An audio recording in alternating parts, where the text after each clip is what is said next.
Okay, hello everybody. Welcome back to my channel today. I'm Kevin, and today we're back to our first World War topic.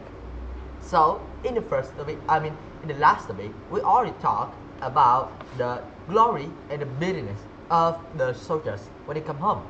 But of course, that is just the feelings that they have when they comes from the front line back to the homeland. But what exactly happened after that? Of course, because this is a topic, I think you guys already knew that this is not a good thing. So that is the truth. Exactly that when a war is over, the soldiers come from the front line to their homeland. But of course, when our soldiers returned home, many people were anxious to put the hurt and hardship of the war behind them and also get on with their life. The cost of the war meant that the Germany government have a massive debt that need to be due before getting their reparations for the war. So everyone had to adjust to a future without the millions of men who had died. And of course, forget those men doesn't mean that they can also forget about the money that was cost during the war. So life in the 1920s was going to be tough, but people want a reason to be cheerful again. So during the war, agriculture and industry had expanded into the needs of the armed force. This means that many workers, including thousands of women, earned better wages and enjoyed greater social freedom than ever before because there are so much jobs for the world that they need to do so that they could keep the army armed. And that's why money always flowing. Soldiers after that returning home from the war. But even when they were promised that they could come back to work. But at wartime, industry were dismantled because the war was already over. There weren't so many jobs to do. This is a fact that if an economy was expanded into the industrial, which is focused on the army force, or you could say on the weapons and on the other things, when the war over, maybe all of them need to shut off, which means turn down, and then they have to build back the whole economy. So for those left to support their families on the small widow pensions, the women are really don't have the courage and also the ability to just use their pension monies for their whole families when their husband and their children are both cannot work. And of course, this was especially difficult for women who are the ones that work almost every job when the men at the front line that time. Now they lost the job and their husband, which just came from the front line, didn't have a job as well. So the government help for ex-servicemen left forces onto the streets is not really yeah, they are the ex-servicemen, which means the old soldiers, and they were forced onto the street even when they have the government, yeah, they have the government help. And that means that these help are not any better. Yeah, it does a help, it does giving the ex-servicemen money, but it's not enough. And that's why those soldiers was forced onto the streets working and trying to take money for their living by busking, which means singing, or selling trinkets, which means anything that they can sell. It was hardly the hero's welcome that all soldiers was promised and expected to come home to. So, with many Germans already at starvation point as a result of the wartime blockage, the post-war reparation kept much of the population of Germany at that time in poverty. The German government had no goods to trade with the Allies when they lost, and so to pay the debts of the Allies, they just simply printing more money, and that is a true disaster. Because the more they print their money, the more the money become not, the less that their money become worth. For example, when we have $10 now, we can buy maybe let's say, all right, maybe let's say we can buy big, okay, many candy, all right, we can buy a lot of candy. For example, especially in the German example, if we have $10, we could buy over more than 50 bottle of candy, which is yeah big or small, I don't know, but yeah, it's just an example that, for example, we have $10, we could buy 5 bottle of candies, which was sold at the stores. But when the government print, I mean, countless amount, or you could say huge amounts of money to pay for another countries, and of course those countries will go into exchange those money into dollar again, or I mean exchange it into their money, and that is when those dollar money back to the government who print it, because after the global trade, okay, the global trade would mean they trade all around the world.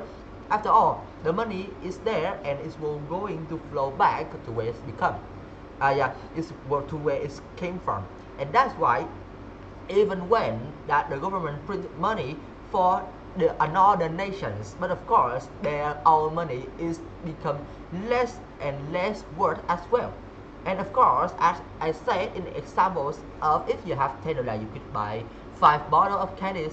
And now, when a government prints a huge amount of money for another nations, and then those money come back to your own country, that means now with $10, maybe you just can buy 1 bottle of candies, because they have figured out that there are so many money.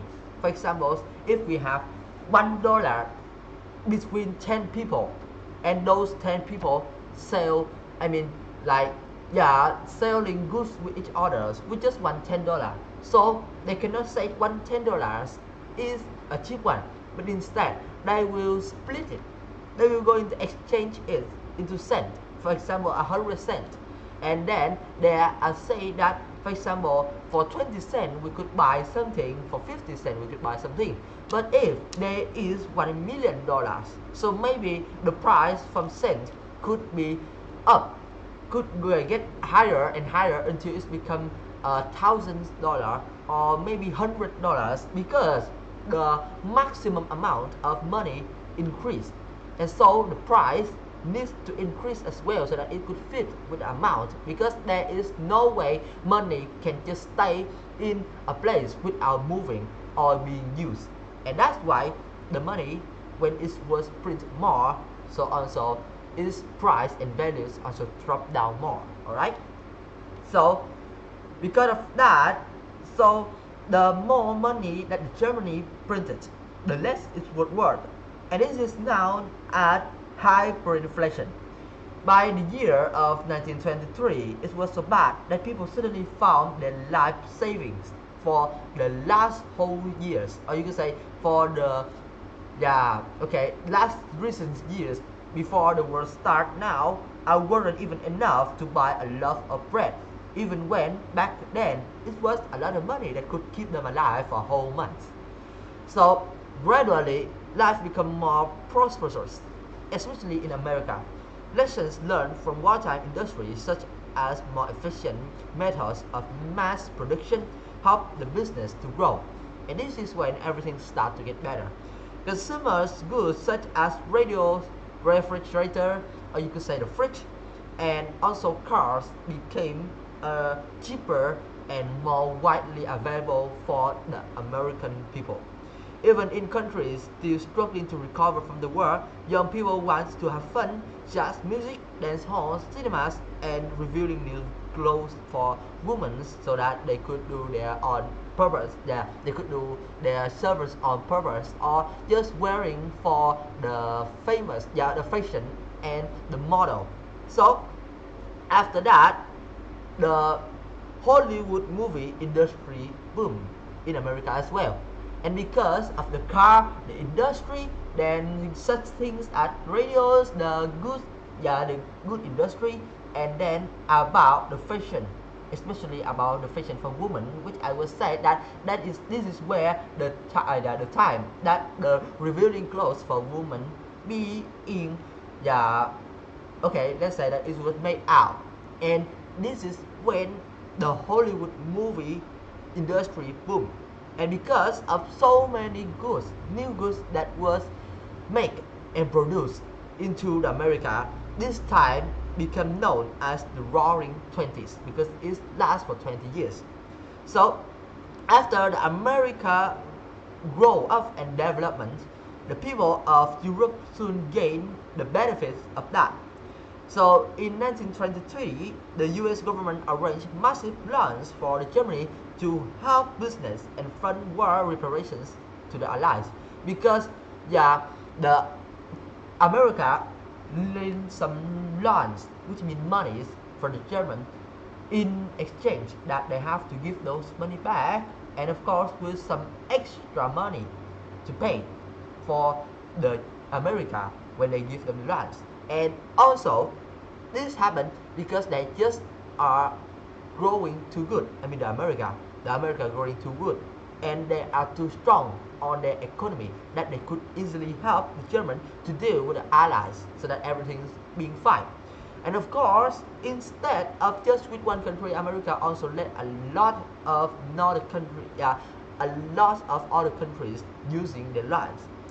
And because of that, business and fund war from the fund war reparations to the Allies was solved. Money flowed into Europe, and of course boosting industry and creating more jobs for the Germany.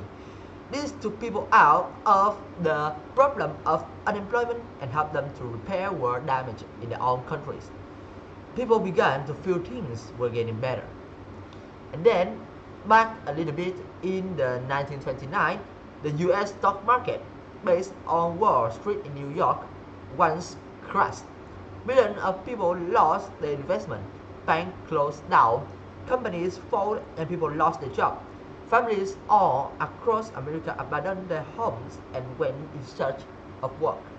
As the American government called in the lands, the world fell into a financial depression which would cause years of high unemployment and hardships.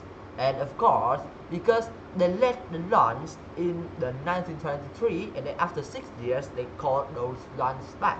And of course, for 6 years, maybe it seems like a long time, but it's really not really enough. Yeah, it's not really enough to solve a whole problem and repair anything that the world causes. And of course, because the time is a little bit too long, I mean too short, sorry. So that means the problem from the America affect into the other countries such as Germany, and especially those countries who take lots of loans from America, because at that time when the crisis happened, the America called for the loans, which means demanding for the loans to be paid back. And that's why at that time anything and everything goes really hard, and anybody needs to find their own ways to keep their families to work and have money, as well as government needs to find a way that they can as well as save their loans, as well as helping the Americans to take back the money and solve the crisis, and also help their own self to hold the composure and keep growing on the economy so that they could be steady on their own self before everything gets worse.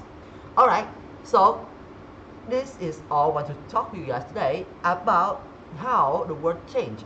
The whole world changed after the war, and of course how that the soldiers were treated even when they are the heroes. But yes, because they are away from the homeland for too long, so when they come back there's no job for them.